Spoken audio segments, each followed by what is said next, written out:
Cənablar, Tovuz döyüşləri 44 günlük müharibənin başlanğıcı hesab edilə bilərmi? Bu toqquşmalar hansı mesajı verirdi? Açıq şəkildə deyim, Ermənistanın Tovuzda başlatdığı təxribatlar bir daha onların niyyətini ortaya qoydu. Onlar həmişə Azərbaycanın ərazi bütövlüyünü pozmaq istəyirlər.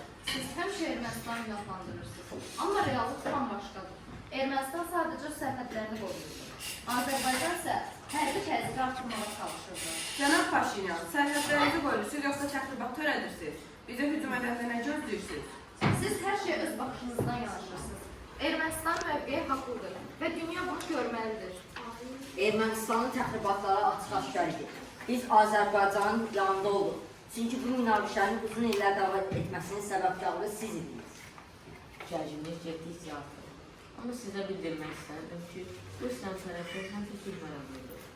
Hər iki tərəf kompromisə getmirsə, bu gəncimiz getdikcə artacaq, onun üçün münaqişə.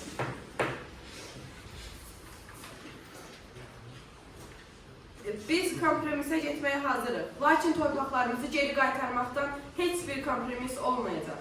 Azərbaycan heç vaxt Ermənistan haqlı olduğunu qəbul etməyəcək. Şuşa əməliyyatı xüsusi əhəmiyyət daşıyırdı. Azərbaycanın bu şəhəri azad etməsi müharibənin taleyini necə dəyişdi? Şuşa bizim mədəniyyətimizin ürəyidir.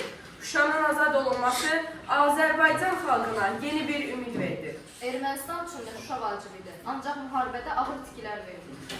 Şuşanın açarı Hadrut idi. Biz əvvəlcə Hadrutu götürdük.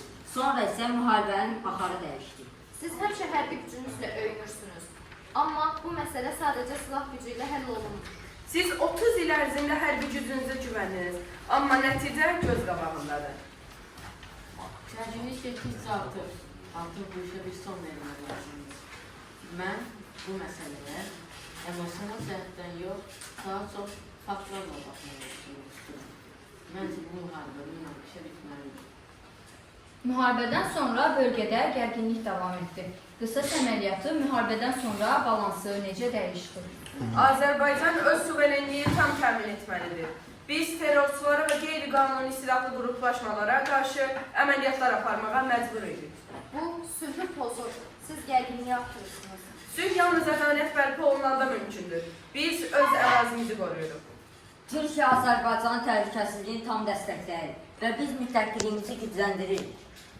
Əsas odur ki, regionlarda toqquşmalara son verilsin. Bu, sülhü dəstəkləməyə davam edəcək. Müharibədən sonra sülh danışıqları necə inkişaf etdi? Hər iki tərəf kompromisə getməyə hazırdırmı? Biz sülh istədik və hər zaman konstruktiv təkliflər verdik. Ancaq Ermənistan daim pozucu mövqe tutaraq danışıqlarını yubadırdı. Sizin konstruktiv təklifləriniz sadəcə bizə şərtlər diktə etməkdən ibarət idi. Ermənistan öz maraqlarını müdafiə etməyə davam edəcək. Siz heç vaxt sülh istəmədiniz. Siz yalnız beynəlxalq təşkilatları manipulyasiya edərək vaxt qazanmaq istəyirdiniz. Gülməlidir. Azərbaycan hərbi güc tətbiq edərək sülh yaratdığını iddia edir. Amma həqiqət tam başqadır. Yetər, qanun sülh üçün dəqiq kompromislər qəbul edilməlidir. Əks halda bu gərginlik davam edəcək. Sülh yalnız ədalət üzərində qurula bilər. Ermənistan səviyyət bunu bilməlidir. Son aylarda sərhəd toqquşmaları artıb. Hər iki tərəf bir-birini günahlandırır. Bu vəziyyəti necə qiymətləndirərsiniz? Ermənistanın təxribatları davam edir. Biz öz sərhədlərimizi qoruyuruq və yeni insidentlər qarşısını almaq üçün tədbirlər görürük. Tamamilə yalan. Azərbaycan sərhəddə gərginliyi artırmaq üçün provokasiyaları törədir. Siz həmişə öz məğlubiyyətinizi ört-basdır etməyə çalışırsınız.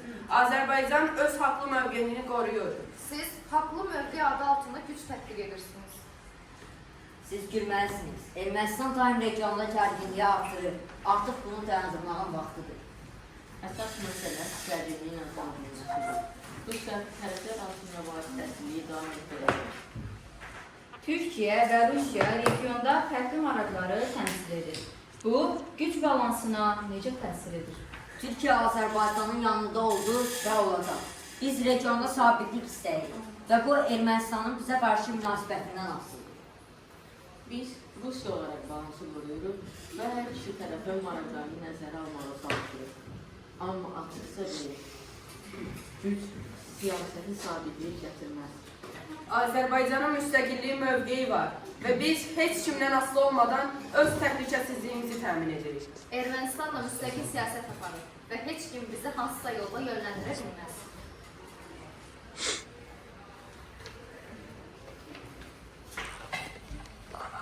Liderlər mübahisə edir, səs-küy zalı bürüyür.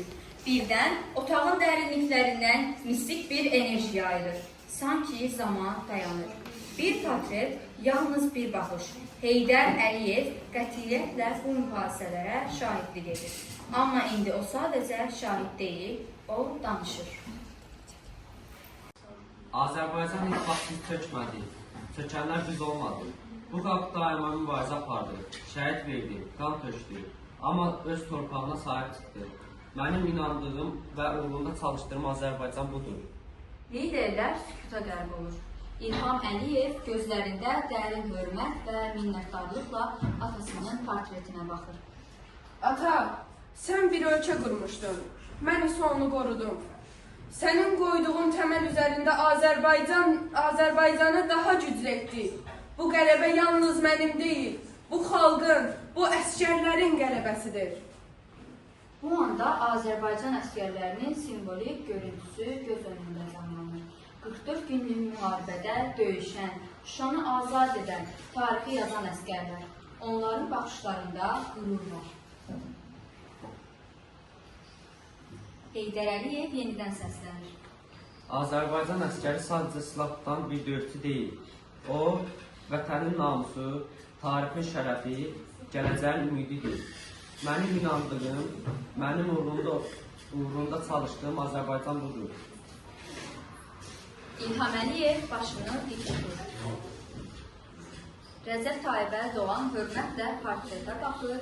Vladimir Putin dərin düşüncələrə qərq olur.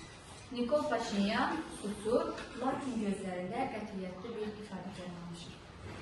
Bütün zal qürurun əks olunduğunu bu sükut içində dondur.